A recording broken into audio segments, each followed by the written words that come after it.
한번 해보겠습니다. 네. 자, 여러분, 만나서 반갑습니다. 저는 명지대학교 기계공학과에 재학 중인 김찬규라고 하고요. 저희 명지대학교에서 우주항공 동아리, ARC, 아크라고 불리는 동아리를 지금 개설해서 활동 중에 있습니다. 이거 지금 보시는 자료 같은 경우에는 7월 7일에 저희가 기초교육 때 사용했던 자료를 다시 지금 활용을 한번 하고 있고요. 저는 제트추진 팀과 비행연구팀 두 팀을 담당하고 지도를 하는 역할을 하고 있습니다. 계속해서 보실게요. 간단하게 목차를 보시면은 뭐 비행의 역사, 낭만 속으로 각종 항공 지식, 추진 시스템, 그리고 기초 설계 제작 방법, 그리고 목표는 이제 크게 이런 말머리를 하고 있습니다. 그래서 제가 이제 뭐 하는 분인지 좀 뭐 하는 사람인지 궁금하실 텐데 활동 이력을 간단히 보여드리면 이렇게 될 것 같아요. 현재 대학생 연합 레고 동아리 유니브릭의 매니저로 일을 하고 있고요. 현재 3D 프린팅 스타트업 인쇄단이라는 곳에 공동대표로 지금 있습니다. 영메이커 네트워크 우주 탐사 로봇 챌린지 운영 팀장을 같이 맡고 있고요. 이전에는 백신중학교와 정발고등학교 학교 다닐 때 각각 항공우주 동아리를 개설해서 회장으로 일을 했었습니다. 한때는 제가 진짜 공대 체질인 줄 알았던 뭐 로켓보이 비행소년이라는 별명을 갖고 있는 학생이었는데 지금은 보이는 건 모든 걸 도전해보는 이과 체질보다는 문과 쪽 체질이 좀 더 강한 그런 학생입니다. 네. 지금 보시는 사진은 제가 지금 제일 오른쪽에 있는데요. 로켓 엔진 만들 때 방진복이랑 마스크 끼고 실험 준비 중이던 그 사진입니다. 이게 벌써 찍은 게 2018년 정도인데 이때 멤버들의 일부는 지금까지 같이 활동하고 있습니다. 네, 간단하게 지금 표지를 보시면요. 나름대로 좀 공들인 표지인데 콜라주를 좀 시켰습니다. 그 항공우주 역사 속에서 가장 의미 있었던 항공기와 또 로켓 그 사건들을 같이 나열을 해놓은 거고요. 같이 지금 간단하게 보시면은 제일 왼쪽 하단에 라이트 형제의 동력비행, 1919년 동력비행이 있습니다. 그리고 그 위에 그라프 체펠린이라고 하는 비행선의 사고 사진이 있고요. 이게 모 밴드의 그 재킷으로 들어가 있고 굉장히 유명한 사진입니다. 그 안에서 좀 이따 다시 한번 얘기해 볼게요. 그 위에는 인류 최초의 인공위성 1950년에 발사된 스푸트니크 5가 있고 그 옆에는 2차 대전을 끝냈던 B-29 폭격기가 있습니다. 이제 그 옆에는 이제 아폴로 우주선이라든지 기타 우주선들이 있고요. 제일 오른쪽 하단에는 아폴로 11호 1969년 7월 20일에 있었던 달 착륙 사진을 지금 보여주고 있습니다. 네, 지금 보시면은 이제 어떻게 발표가 진행될지 좀 감이 잡힐 거라고 생각이 듭니다. 계속해서 진행해 볼게요.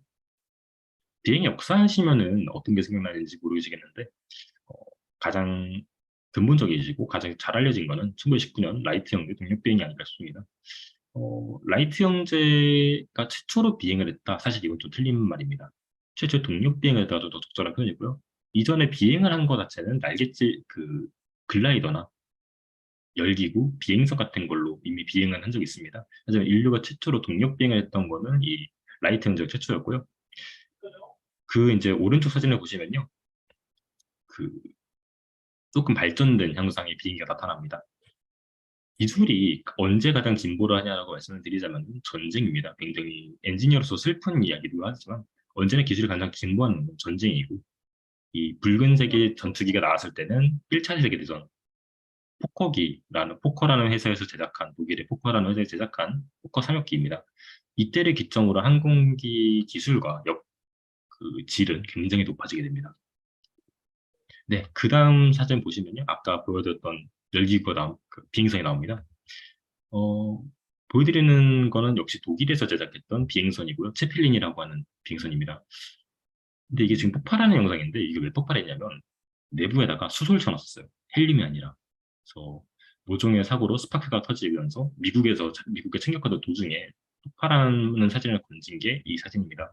그래서 이 사건 이후로 비행선은 점점 사상되는 분위기가 되어가고 현대에 이르러서야 오른쪽에 있는 달파라는 곳에 미 고등 국방과학연구소라는 곳에서 다시 한번 써먹어 보기 위해서 그 비행선의 장점은 굉장히 싸고 비교적 싸긴 합니다. 그리고 채공 시간이 굉장히 깁니다. 자연스럽게 떠 있으니까 엔진 같은 거 쓰지 않고도. 그리고 무엇보다 좀 안정적이죠.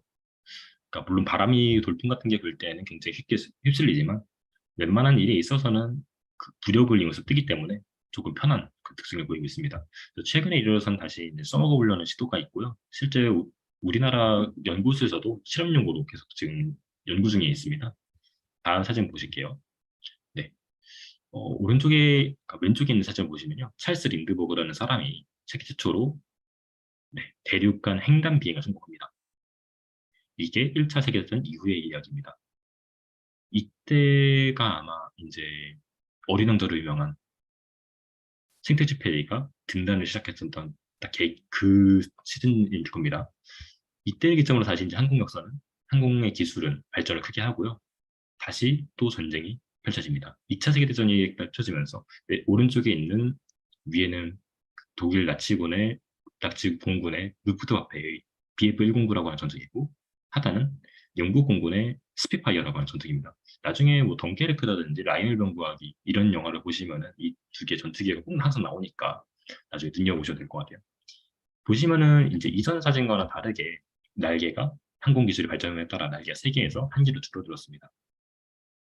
또한 굉장히 고속으로 이제 비행이 가능해졌어요. 자, 계속해서 기술은 진보하게 됩니다. 2차 대전 말기에 이르면서 터보차저 고고도에서 움직일 수 있는 엔진과 제트 엔진이 드디어 개발이 되고요.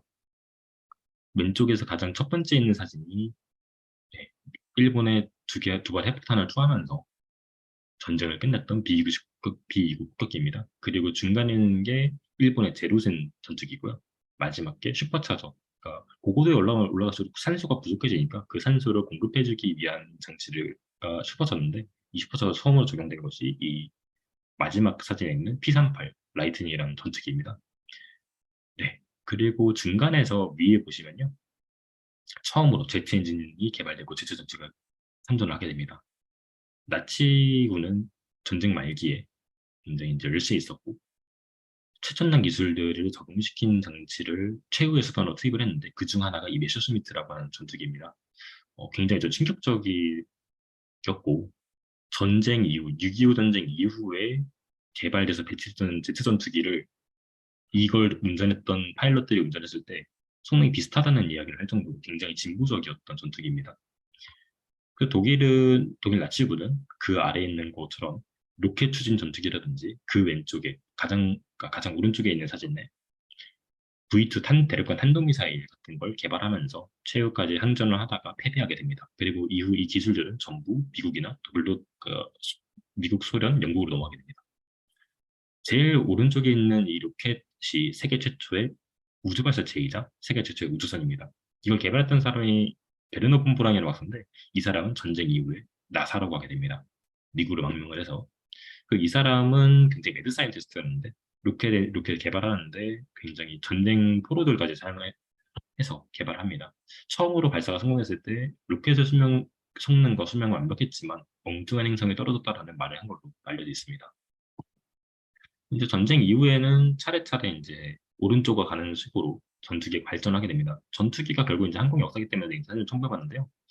어, 제일 왼쪽 위에 있는 게 6.25 전쟁 때 쓰였던 전투기, 미군의 전투기였고, 그 중간에 있는 게 지금도 우리나라를 지키고 있는 네, 제공호라는 전투기입니다. 그리고 그 왼쪽에 있는, 그 다음에 있는 사진은 네, 여러분 혹시 탑건 매버릭 영화 보셨을지 모르겠는데 그 영화 마지막 부에서 톰 크루즈가 타고 탈출하는 그 전투기입니다. F-14 손기시는 전투기고 굉장히 항공 역사적으로 뛰어난 성능을 가지고 있는 전투기로 이야기가 되고 있습니다. 재밌는 사실을 알려드리자면은 위에 세 사진 중에서 우리가 공군이 지금 쓰고 있는 전투기는 가운데밖에 없어요. 애초에 이제 제일 오른쪽 거는 미국만 쓰는 거라서 없었고 중간 거만 쓰고 있고 첫 번째 건 때문에 이제 퇴역을 시킨 상황인데 북한에서는요 아래 세 가지 전투기를 다 쓰고 있습니다. 네, 돈이 없어서 얘네는 지금까지 저걸 굴리고 있어요. 70년이 넘은 비행인데도 지금까지 잘 어떻게 굴리고 있습니다. 그래서 여담으로 저희 항공 엔지니어들끼리 농담이 통일되면은 저 북한 정비 조종사들을 빨리 채용을 해야 된다. 세계 최고의 노하우를 갖고 있을 거다. 이런 우스갯소리가 나오기도 해요. 계속해서 가보시면은 이제 1990년대 이후로 스텔스와 무인기의 시대가 열리게 됩니다. 가장 왼쪽 첫 번째 검은색 우주선 생긴 전투기가 네, F117이라는 나이트호크라는 폭격기인데 세계 최초로 개발이 된 스텔스기고 이걸 기점으로 각국은 스텔스기를 개발하게 됩니다. 그리고 또한 스텔스가 개발됨에 동시에 무인기, 드론이 개발되면서 지금 현재 우리나라 국군과 미군 또 이제 중국군을 포함해서 각국의 군대는 스텔스와 무인기 기술을 적극적으로 활용하고 현재 항공 기술의 흐름도 그렇게 하고 있다. 이렇게만 알아두셔도 될 것 같습니다. 네, 이제 우주 쪽으로 한번 가볼게요. 아까 베르너 폼브라는 사람이 가운데 있는 사람인데 이 사람이 나사로 가게 됩니다. 아까 했던 말이니까 그냥 패스를 할게요. 그리고 이제 냉전 시대가 2차 대전 이후 냉전 시대가 개발하고 이렇게 우주 경쟁이 시작되게 됩니다. 왜 우주 경쟁이 시작됐냐라고 하면은 앞서서 말씀드렸을 기억하실지 모르겠지만 소련이 인류 최초로 인공위성 발사에 성공합니다. 인공위성을 쐈다는 것 자체는 인공위성을 핵탄두로 바꾸는 건 대륙간 탄도미사일이 됩니다. 그래서 미국은 굉장히 위기를 느꼈고 여기에 대항하기 위해서 만들어진 프로젝트가 아폴로 프로젝트입니다. 인류를 달에 갖다 보내겠다. 그래서 간단하게 영상이 첨부되어 있는데 한번 보실게요. 1962년에 이 사태를 알게 된 존 F 케네디 미국 대통령은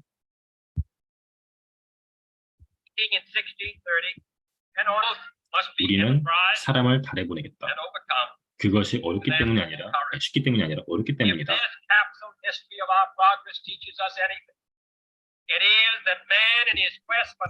지금 영상 공유하시는 거죠? 네네. 영상이 지금 공유가 안 보여가지고. 아, 잠시만요. 이 영상은 따로 제가 링크를 달아드려야 될 것 같고, 예. 이거 관련해서는 네, 다시 한번 보여드릴게요. 지금 그냥 진행하겠습니다.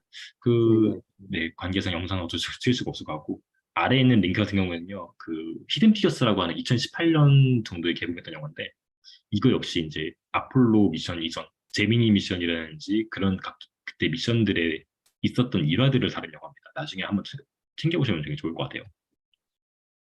냉전이 종식된 게 우리나라 1988년 88 올림픽을 기점으로 냉전이 종식되게 됩니다. 그래서 각국은 더 이상 달의 착륙을 미국이 승리했기 때문에 달을 착륙함으로써 승리해버렸기 때문에 소련은 그 왼쪽 제일 위에 있는 우주정거장 미르호를 발사하게 됩니다. 더 이상 달이나 화성으로 갈 게 아니라 지구 궤도에서 우주정거장을 만들겠다라는 걸 계획을 세우고 미국도 따라서 아래에 있는 스카이레벨을 쏘게 됩니다. 보시면 알겠지만 태양전지판이 한정표돼 있어요. 이게 굉장히 급하게 쏘다 보니까 굉장히 문제가 많은 우주정거장이었고 실제로 긴급 수리를 몇 번이나 했습니다. 그게 자존심이 되게 구겨진 일이었는데 그래서 냉전이 종식됨에 따라서 데탕트라고 하는데 이 분위기에 따라서 미국의 아폴로 우주선과 소련의 소유주 우주선이 지구 궤도상에서 만나는 가운데 있는 사진이 실제로 실현되면서 냉전이 종식되고 이 두 개의 국가는 국제우주정거장 지금 이 순간에도 400km 상공에 떠 있는 국제우주정거장 ISS를 같이 만들게 되면서 갈등이 조금씩 해결되기 시작합니다. 네, 요거요.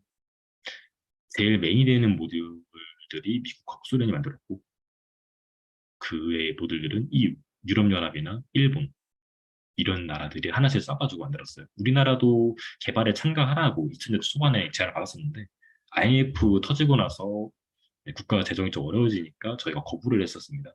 그래서 안타깝지만 이번 몇 년 전에 지금 개발에 떴던데 루나 게이트웨이라고 달 궤도상의 우주정거장을 만드는 프로젝트를 다시 시작하려고 하고 있습니다. 그때는 우리가 메인으로 끼게 될 거라고 지금 설명이 끝났습니다. 그래서 기대를 해보셔도 될 것 같아요.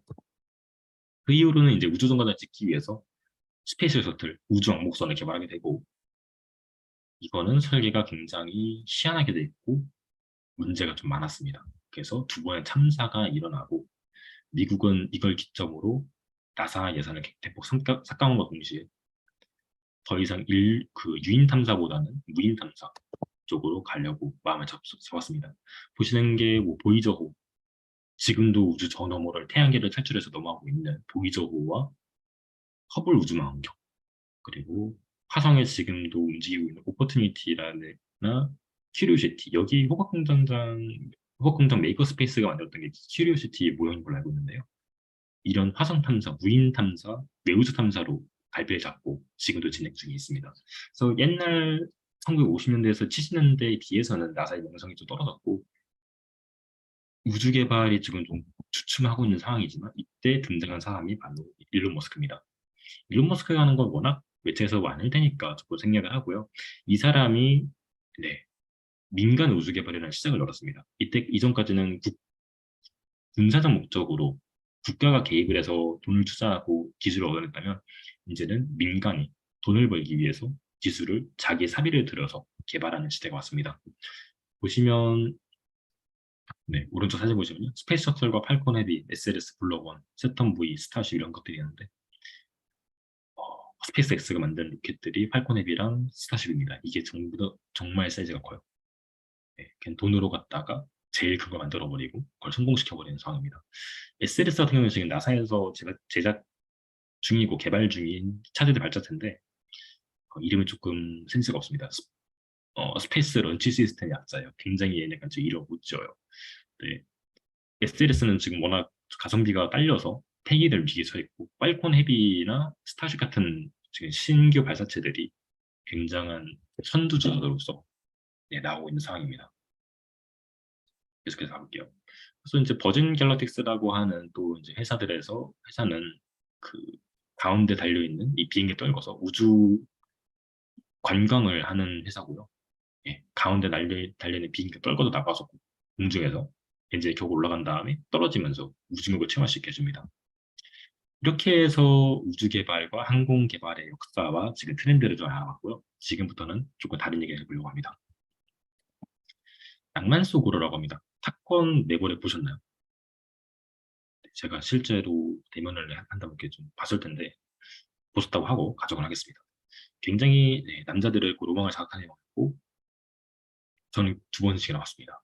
한 번은 4D로 봤었고 이게 낭만입니다. 결국 이제 다른 현직자에 계신 분들도 이제 여쭤보면요. 교수님들이고 연구진들이고 엔지니어들이고 뭐 파일럿들이고 전부 다 여쭤보면 항공에 빠진 사람 치고 한 번에 떠나는 사람 없습니다. 네, 항공엔 낭만이 있습니다. 우주 쪽에 낭만이 있고 그 낭만이 뭘까요? 저 같은 경우에는 이쪽 길을 판 지가 거의 한 10년, 10여 년이 돼가는데 그 계기가 저기 이제 지브리 스튜디오에 나온 붉은 돼지라는 영화를 보고 좀 꿈을 키우게 됐습니다. 이후에 인터스텔라 영화를 보면서 이제 꿈을 키우게 됐고요. 근데 이 붉은 돼지의 모티브가 됐던 사람이 생텍쥐페리입니다.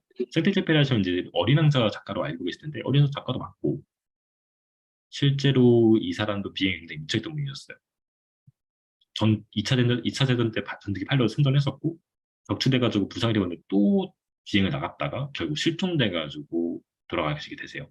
이제 그분이 남겼던 말 중에 하나가 당신이 배를 만들고 싶다면 사람들에게 목재를 가져오고 일을 지시하고 일평을 나눠주는 걸 시키지 말고 바다에 대한 동경심을 키워줘라. 그럼 그 사람들이 알아서 빠져서 일을 할 거다. 저희 동아리 사람들한테도 제가 이제 이거를 되게 강조를 했고요. 혹시 나중에 저랑 같이 이 멤버 중에서 일을 하실 분들이 계시다면 굉장히 전 이걸 강조드리고 싶습니다. 이런 항공이나 우주 쪽에 관련된 일을 할 때 굉장히 힘들단 말이죠. 에어로스페이스, 로켓 엔지니어링이라는 단어, 로켓스페이스라는 단어 자체가 미국에서는 굉장히 어렵고 복잡한 일을 뜻하는 수고로 쓰인다고 합니다. 그런 걸 할 때 충돌이 안 생길 수가 없거든요. 그래서 굉장히 강압적으로 나기보다는 서로 동기부여가 되면서 나가면 굉장히 수월하지 않을까. 그걸 실제로 수월하더라고요. 그래서 이런 얘기를 낭만을 찾은 다음에 열정을 키워서 우리 함께 나가보자라는 얘기를 드리려고 한번 꺼내봤습니다. 간단한 항공 지식 같은 거는 조금 간단하게 패스를 한번 해볼게요. 로켓이나 발사체가 뭐가 다른지 한때 이것도 굉장히 핫했던 주제인데 네. 왼쪽에 있는 사진 제목이 날아가는 휴가입니다. 북한에 탄도미사일 쏴가지고 군인분이 휴가가 날아가는 사진을 찍은 건데 로켓과 발사체가 결국 사실 같은 단어입니다. 아까도 말씀을 드렸지만 이 대륙간 탄도미사일 위에다가 인공위성을 하면은 그건 우주 발사체고요. 우주 발사체 위에다가 핵을 집어넣으면은 그건 대륙간 탄도미사일입니다. 그래서 결국은 같은 기술이기 때문에 우리가 그토록 타국에 대해서 민감하게 반응할 수밖에 없는 이유가 국가 안보가 달렸기 때문이다. 그리고 우리가 누리호 이번에 올해 발사도 했던 누리호가 개발이 굉장히 힘들었던 이유가 절대 다른 국가에게 우주 기술을 전수를 못하게 돼 있어요. 그 이유가 방금 말했던 국가 안보의 위험이 굉장히 되기 때문에 북한이라든지 이런 기타 불량 국가들이 이 기술을 습득하는 순간 굉장히 세계적 안보에 위험이 되겠죠. 그래서 사실은 같은 단어고 이러한 이유가 있다. 뭐 알아두시면 좋습니다. 또 포인트 여쭤볼까요? 드론하고 무인기 뭐가 다른? 사실 같은 말이에요. 드론이라고 하는 건 이제 전체적인 큰 틀을 말하는 거고, 무인기는 보통 군사적 맥락으로는 이제 오른쪽에 있는 무인 전투기 같은 걸 이야기합니다. 별거 없습니다. 날개 종류 같은 거는 비행기가 이제 중간에 있는 날개가 있고 아래에 있는 날개, 중익기, 저익기, 고익기라고 얘기하는데 다양한 것들이 있고요. 이거는 좀 지루하니까 패스를 하겠습니다. 네, 오른쪽 사진 보시면 대표적인 날개 형상들을 볼 수 있습니다. 이제 컨베니셜 테일이라는 게 이제 후퇴 그러니까 뒤로 날개가 뻗어 있는 것들을 얘기하고 포워드 스윗 전진기라고 얘기합니다. 굉장히 좀 이제 SF스럽게 생겼는데 성능도 그 나름대로 장점이 있는 되게 독특한 날개입니다. 그래서 날개 형상은 또 이제 이렇게 달라지고요. 자, 이제 추진 시스템에 관해서 얘기를 해보겠습니다. 이거 다음이 이제 마지막입니다. 네, 로켓이랑 발사체의 구분은 아까 얘기 드렸고요. 보통 이제 로켓 엔진에 관해서 말씀드리자면 리퀴드 로켓 엔진, 액체 연료, 액체 산화제를 사용하는 로켓 엔진과 고체 연료를 사용하는 로켓 엔진, 하이브리드 로켓 엔진이 있습니다. 그 중에 지금 제가 오늘 보여드릴 거는 솔리드 로켓 엔진, 고체 연료 로켓 엔진이고요. 제일 왼쪽에 있는 건 가장 복잡하고 비쌉니다. 우리 누리호가 액체 연료를 사용하고 있는 액체 연료 발사체입니다. 굉장히 복잡하고 그 나라의 기술적 상징을 의미합니다. 가운데 있는 거는 주로 미사일을 씁니다. 심플하고 언제든지 쏠 수 있고 생각보다 추력이 세요. 단점은 한번 불 붙이면 안 꺼집니다. 중간에 멈추는 곳도 없어요. 대신에 리퀴드 로켓 엔진, 그 각각 왼쪽과 오른쪽에 있는 하이브리드 로켓 엔진까지 이 두 개는 그 힘을 컨트롤할 수가 있고 방향도 컨트롤할 수가 있고 다시 껐다 켤 수도 있습니다. 이게 그래서 굉장히 좋긴 한데 비쌉니다. 어렵고. 이제 지금 제가 옛날에 진행했던 로켓 엔진 테스트하는데 중간에 하다가 날아가는 거 보실 수 있어요. 네. 이때 설계 잘못해가지고 중간에 튀어서 나갔는데 이게 아마 G클래스 정도 됐을 겁니다. 보통은 대학이나 고등학교에서 만들 때는 PVC 파이프를 이용해서 로켓 엔진을 제작을 하고요. 액체 연료 엔진에 관해서 이렇게 있는데 이거는 사실 어, 여러분들이 아실 필요는 없습니다. 사실 이거는 실제 업무에 계신 분들이랑 좀 구분을 하고 하는 상이고 패스를 할게요. 자, 그럼 비행이 어떻게 하는지만 얘기를 한번 해볼게요. 양력으로 넓고요, 당연히. 보통 이제 비행이 안정적 날려면은 기비 중심이 제일 앞에 있고 그 중간에 공력 중심, 마지막에 추적 중심이 위치하게 됩니다. 실제로 있는 전투기를 보시면은 똑같이 돼 있다는 걸 알 수 있을 거예요. 공력 중심은 날개 4분의 1 지점에 위치해 있고요. 기비 중심은 제일 앞부분에 위치해야 됩니다. 비행기가 낳는 데는 이런 조종면들이 네, 컨트롤할 수 있는 요소들이 있습니다. 그래서 뭐 러더, 엘리베이터, 플랩, 에일러론 이것들이 이제 전부 다 여러분 여객기 타시면은 보실 수 있는 것들입니다. 엔진의 종류도 이제 이런 것들이 있고요. 사실 다 똑같은 원리입니다. 근데 앞에 프로펠러 달려 있냐, 아니면 더 큰 소음을 줄이고 효율을 높이기가 더 큰 팬이 달려 있냐에 따라서 똑같은 가스터빈 엔진들이라고 보시면 됩니다. 자, 그럼 기초 설계 제작 방법을 한번 이야기해 보려고 합니다. 로켓을 만드는 과정, 로켓을 어떻게 만들까요? 굉장히 모호하고 막연합니다. 다행히 외국에도 이런 걸 하시는 분들이 굉장히 많으시고 이 과정에서 저희는 툴을 얻었어요. 이런 툴이 실제로 배포가 되고 있고요. 이거는 이제 로켓 디자이너라는 이제 프로그램인데 이 프로그램을 쓰면 대략적인 형상을 알 수 있습니다. 가운데 이제 그 아래쪽 보시면 초록색으로 스택을 엔진 리커버리라고 되어 있는데 초록색 안정적으로 지금 날아갈 수 있다는 얘기고 엔진이 있다는 거고 리커버리는 이제 낙하산이나 해수ವಂ인데 저걸 안 달았어요. 그래서 X 표기되어 있습니다. 보시면은 이제 CG 센터 오브 그래비티 무게중심이 1236mm에 위치하는 곳에 있다. CP 센터 오브 프레셔 압력 중심이 1423mm에 있다. 이제 이런 것들을 알려주고 altitude 최대 이제 도달 고도가 몇 미터인지까지 알려주고 있어요. 공질량이 얼마인지도. 그래서 이걸 툴을 사용하는 순간 굉장히 편해집니다. 그래서 가볼게요. 그럼 이제 이런 툴만 있냐? 그건 아닙니다. 우리나라 리차드 나카라는 이제 미국 분이 개발하신 구글 엑셀 시트가 있고요. 엑셀 시트에 저희가 갖다 집어넣으면 알아서 계속 해줍니다. 지금 이거는 SRM이라고, 그러니까 방금 말했던 그 엑셀 시트를 SRM이라고 합니다.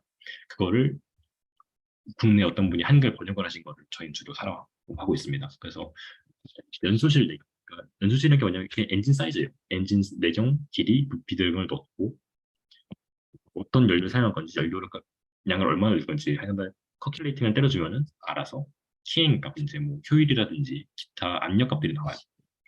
그걸 통해서 제작해 주면 됩니다. 지금 연료 만드는 과정은 지금 보여드렸는데 PVC 파이프 자른 다음에 지산칼륨과 설탕을 섞어서 달궈서 녹여준 다음에 넣어주면 연료가 돼요. 그래서 이렇게 하고 오른쪽 위에 있는 사진이 제가 오늘 들고 온 키트의 단면입니다. 저 PVC 파이프 만들면은 물론 싸고 좋은데 이게 터졌다가는 폭탄이 돼버려요. 그래서 주로 전문적으로 할 거면은 돈이 좀 있다 싶으면 이렇게 알루미늄으로 가공을 해서 만들게 됩니다. 저희는 아마 이번에는 알루미늄 가공을 해서 만들어볼까 싶은데 네, 예상이 어떻게 될지 모르겠네요. 네, 목표는 크게 항상 잡아야죠.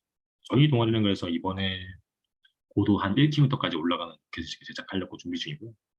탑재체 같은 것도 인공위성, 소형 인공위성 도서체를 갖다 넣을 고민 중입니다. 드론 같은 경우에도 저희는 이제 무인기 편대 비행을 할 수 있는 무인기를 지금 개발하려고 준비 중에 있습니다. 그래서 목표는 항상 크게 잡고 그 목표를 다하기 위해서 여러 것들 공부하면 좀 편할 거다라는 말씀을 드리면서 이번 프린트에서 마무리합니다. 그리고 네, 지금 이제 간단한 키트를 한번 보여드릴게요. 사실 제가 이번 놀이데이 때 참가하게 된 그 키트 때문인데 공유를 잠시만요.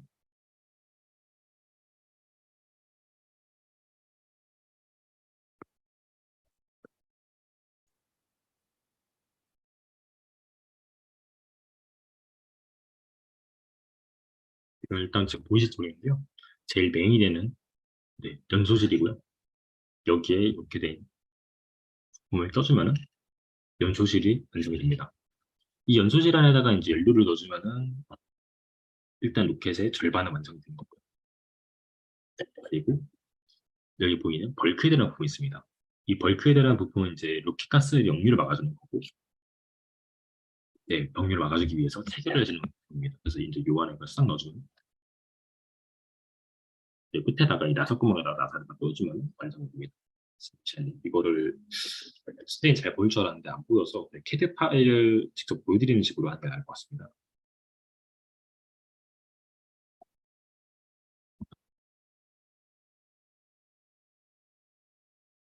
네, 지금 보이시나요? 어, 아까 그 사진이고요. 이거를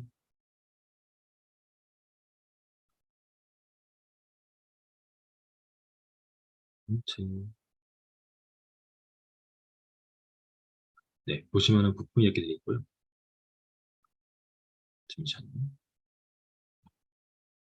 이 노즐 부품을 먼저 분해를 해볼게요. 로켓 노즐 부품이 이렇게 따로 있고요. 그리고 여기는 벌크헤드 부품. 벌크헤드 부품도 역시 분해가 됩니다. 이렇게.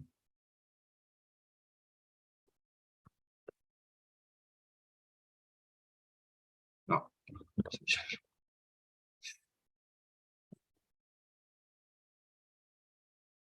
네, 이렇게 구성이 되고요.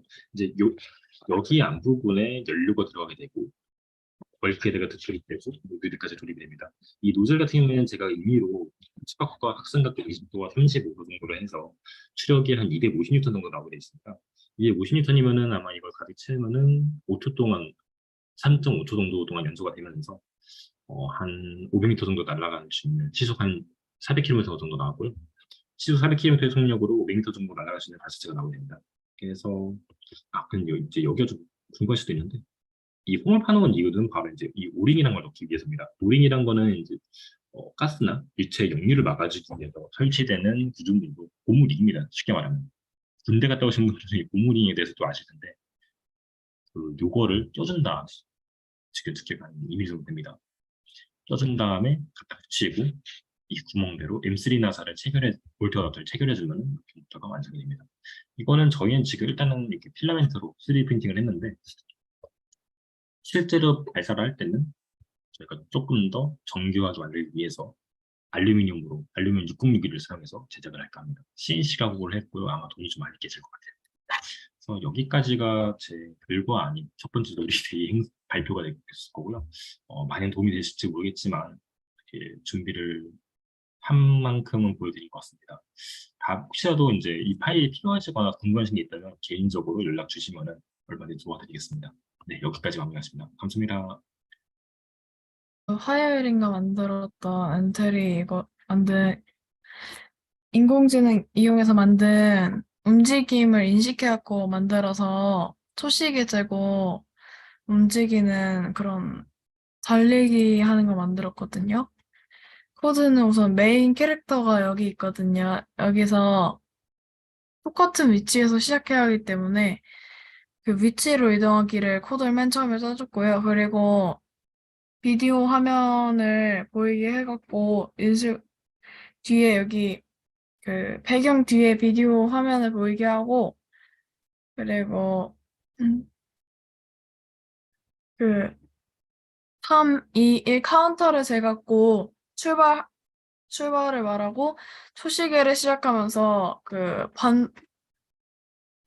목적에 달할 때까지 반복하기를 사용해서 오른쪽 벽에 닿았는가 여기 벽에 닿으면 끝이거든요. 그래서 벽에 닿았는가를 해서 실행 화면에서 감지한 움직임 값이 1000이라면 다음 모양으로 바꾸면서 계속 0.2초 기다리고 다음 방향으로 5씩 가게 해서 움직임을 감지한 값으로 움직이게 되거든요. 그리고 만약에 도착해서 끝나면 초시계를 정지하고 그 기록을 말해주면서 끝나는데 여기 아까 전에 보면은 비디오 화면 보이기가 있었잖아요. 여기서 그냥 이것만 하면 보이지 않는데 배경에 비디오 투명도를 줘갖고 그 화면이 보이게 해서 움직이는 사람의 모습이 보이게 했습니다.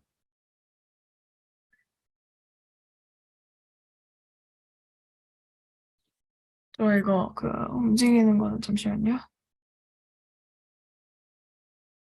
흔들어놨거든요. 여기에서 이렇게 움직이면 되는데 이게 움직임 감지하는 거라서 그냥 손 흔들기만 해도 움직여서 이거를 좀 감안하려고 전에 사용했었던 그 사진 해갖고 어떻게 움직이는지에 따라서 하려고 했었는데 그거는 이게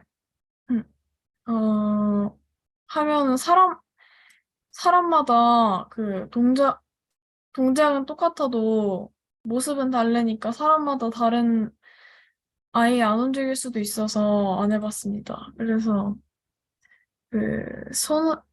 운동으로 하기에는 그렇고 좀 재미 용도로 만들었던 것 같습니다.